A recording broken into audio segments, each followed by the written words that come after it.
ধানমন্ডি ৫ নম্বর রোডে সাবেক প্রধানমন্ত্রী শেখ হাসিনার বাসভবন সুধা সদনে দুদক খোঁজ করছেন হাসিনা কন্যা সাইমা ওয়াজেদ পুতুলের সূচনা ফাউন্ডেশনের।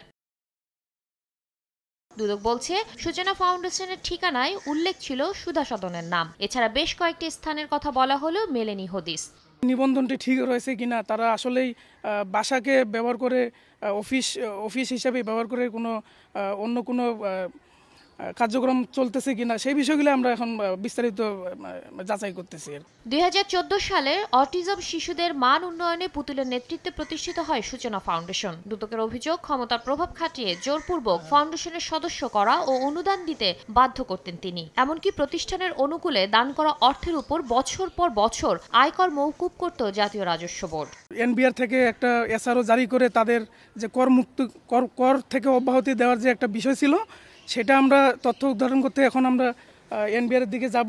এদিন সাবেক প্রতিমন্ত্রী আব্দুল ওয়াদুদ দারা ও তার স্ত্রী সহ ৮ জনের বিরুদ্ধে উত্তরা ফাইন্যান্স ও ইনভেস্টমেন্ট লিমিটেড থেকে ৪ কোটি টাকার বেশি আত্মসাতের অভিযোগে মামলা করেছে দুদক। মামলা হয়েছে বরগুনা ১ আসনের সাবেক এমপি ধীরেন্দ্রনাথ শম্ভু ও তার স্ত্রীর নামেও। তাদের বিরুদ্ধে প্রায় ৭ কোটি টাকার অবৈধ সম্পদ অর্জন এবং ৫ কোটি টাকা সন্দেহজনক লেনদেনের অভিযোগ আনা হয়েছে।